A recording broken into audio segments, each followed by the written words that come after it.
کیا آپ کو حضرت سعد بن وقاص رضی اللہ عنہ کا وہ واقعہ یاد نہیں؟ جب نبی کے صحابہ نے دریا کے اندر اپنے گھوڑوں کے پاؤں رکھ دیے اور کہا اللہ اس کے پار بستیاں ہیں، تیرا قرآن کا پیغام لے کر جانا ہے، لیکن راستے کے اندر دریا کی موجیں حائل ہیں، فرمایا اترو سواری سے 2 رکعت صلاۃ الحاجت پڑھو۔ اللہ کی قسم ہمارے ایٹم بم میں وہ طاقت نہیں، پرائم منسٹر کے قلم میں وہ طاقت نہیں، سپریم کورٹ کے جج کے قلم میں وہ طاقت نہیں جتنی 2 رکعت صلاۃ الحاجت میں اللہ نے طاقت رکھی ہے بھائی۔ جب کوئی مسئلہ درپیش ہو، گھر سے قدم نکالنے سے پہلے وضو کرو، 2 رکعت صلاۃ الحاجت، پھر اس کے بعد اللہ توفیق دے سورہ یاسین پڑھ لو، نہیں پڑھنی آتی اللہ سے دعا کرو، اللہ یہ کام ہو نہیں رہا، میں نے تیرے پہ چھوڑ دیا ہے، پڑھے تو صحیح۔ ظہر کی نماز کے بعد، مغرب کی نماز کے بعد، عشاء کی نماز کے بعد 2 رکعت صلاۃ الحاجت معمول بنا لو، پڑھو 2 رکعت صلاۃ الحاجت۔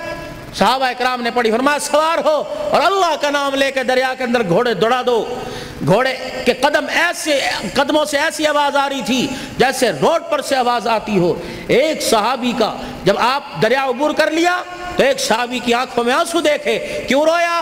کہ میرا لکڑی کا پیالہ تھا، یہ سواری گھوڑا چلتا چلتا دوڑ رہا تھا اور میرا پیالہ لکڑی کا دریا میں گر گیا۔ انہوں نے کہا اور میرے پیالے پہ رو رہے؟ کہ بات پیالے کی نہیں، اصل بات یہ ہے کہ پیالہ وہ تھا جس میں کئی مرتبہ رسول اللہ صلی اللہ علیہ وسلم نے ہونٹ لگا کے پیا تھا، اور یہ حضور نے مجھے تحفہ دیا تھا، مجھے میرا پیالہ چاہیے۔ یہ نبی کا دیوانہ دریا کے کنارے پہ کھڑا ہو کے کہتا ہے ہم غلامان محمد ہیں تو ہمارا پیالہ پی کے نقصان کرتا ہے، ہم نبی کے صحابہ تجھے حکم دیتے ہیں ہمارا پیالہ واپس کر۔ رب ذوالجلال کی قسم ہے، فلک کی روشنی نے دیکھا، آسمان نے منظر دیکھا، دریا کی ایک موج آئی، صحابی کا پیالہ نکال کر باہر پھینک دیا۔ میرے بھائی،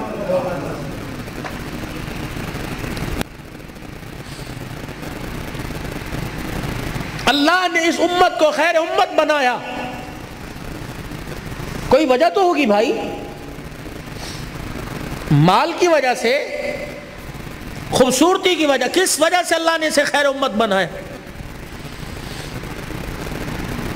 تأمرون بالمعروف وتنہون عن المنکر، تم لوگوں کے لیے ہو، اپنی ذات کے لیے نہیں ہو۔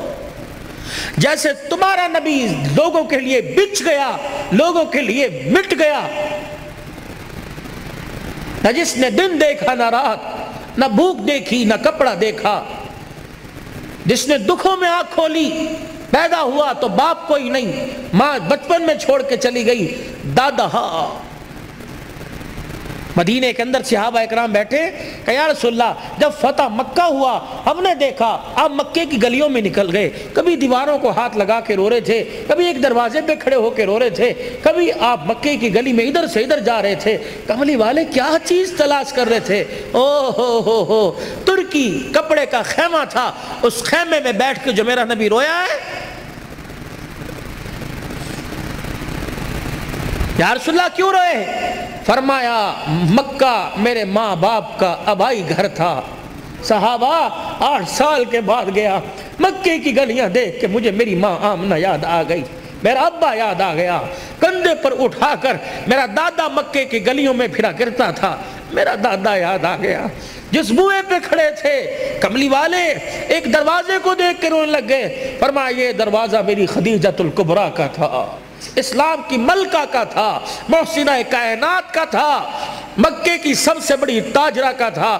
صحابہ جب ہر ایک نے دروازے بند کر لیے، خدیجۃ الکبریٰ نے سب کچھ میں محمد کے قدموں پہ قربان کر دیا، آج وہ دروازہ دیکھ کے مجھے میری خدیجہ یاد آ گئی۔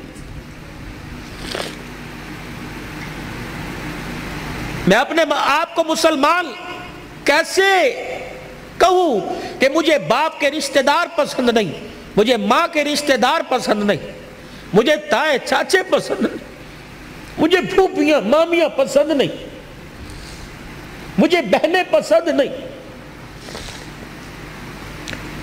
میں اسے چودھری کیوں مانوں؟ میں اسے ملک کیوں مانوں، میں اسے ارائی کیوں مانوں؟ جس نے تقسیم جائیداد کے وقت بیٹوں کو یاد رکھا، بیٹی کو یاد ہی نہیں رکھا۔ تو لاکھ قبر پہ گلاب کے پھول ڈال، تو لاکھ روزانہ ہر سال 10 محرم کو قبر کی لپائی کر، لیکن اللہ کی قسم بیٹی کو حصہ نہیں دیا۔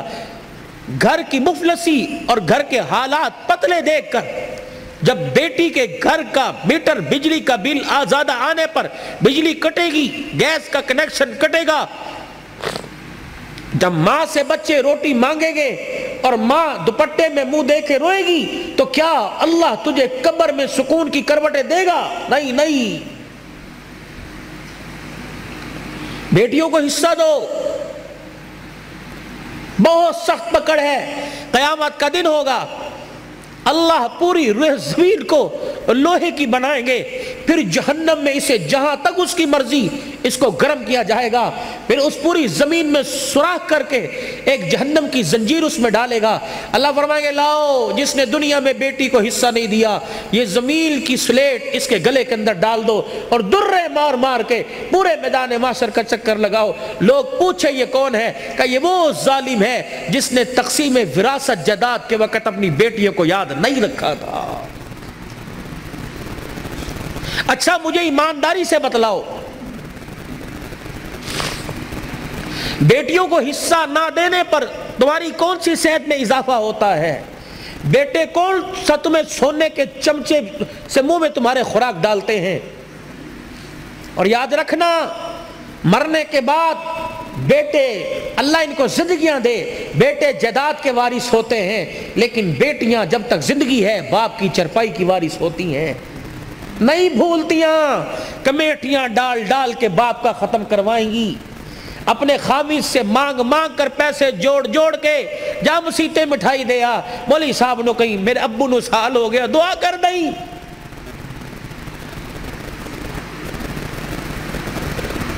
یہ دین ہے، میں اسے کہاں ڈھونڈوں؟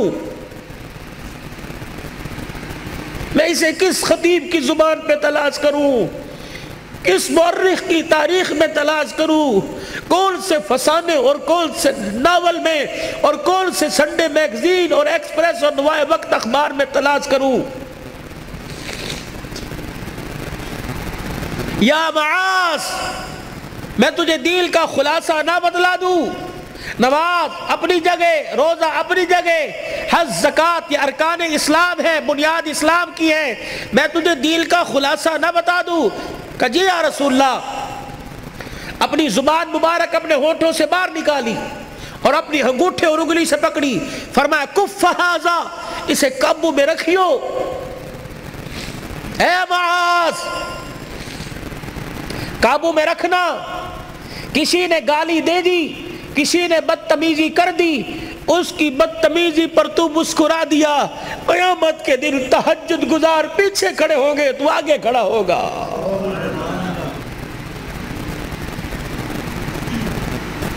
میں کس بیٹے اور کس بیٹی کو بتلاؤں کہ ماں باپ بلائیں تو ان سے بدتمیزی نہیں کرنی؟ ساری رات تہجد پڑھنے والا ایک طرف، مسکرا کر جواب دینے والا ایک طرف، تہجد پڑھنے والا مسکرا کر جواب دینے والے کی عبادت کا مقابلہ نہیں کر سکتا۔ میں یہ زندگی کہاں تلاش کروں؟ کس گھر میں بیٹھا، کون سے دروازے پہ جا کے ٹکر ماروں؟